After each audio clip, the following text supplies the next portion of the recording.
est-ce que nous avons la capacité justement, nous, à notre échelle, chez nous, de pouvoir améliorer notre santé psychologique, notre santé physique, en sollicitant ce quantique? Quand on modifie son état de conscience, pas forcément très longtemps dans la journée, mais plusieurs fois de façon répétée, c'est ce que tu as dit, c'est la répétition qui compte. En fait, il y a 3 choses qui comptent.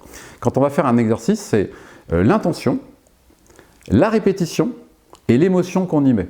Et en fait, l'idée, c'est qu'effectivement, en se mettant dans un petit état particulier, un petit état modifié de conscience, qui est très facile à obtenir, on va pouvoir se déconnecter de ce que j'appelle moi la raison raisonnante, hein, c'est-à-dire le cerveau qui anticipe tout le temps, le futur, le passé, enfin il est toujours que ce qui se connaît, quoi. La rumination habituelle.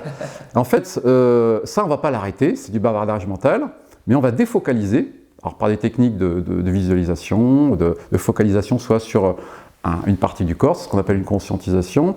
Eh bien, on s'aperçoit que quand on se met dans ces états-là, on redonne la main à notre intelligence cellulaire qui se dit « Merci, tu me lâches la grappe pour une fois, je vais pouvoir mieux cicatriser, je vais pouvoir augmenter la régénération cellulaire, je vais pouvoir me reposer, etc. etc. » Et là, on aura systématiquement, quasiment systématiquement, une amélioration.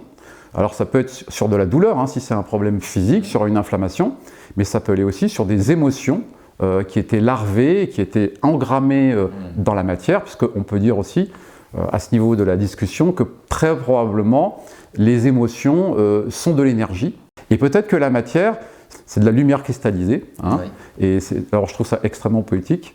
C'est vrai que c'est très poétique. C'est très poétique, mais ce qui est important de retenir, c'est que finalement, par des actions volontaires sur notre pensée, en se mettant en petite pause, on va avoir un bénéfice assez important, voire parfois extraordinaire, sur notre bien-être physique et psychique.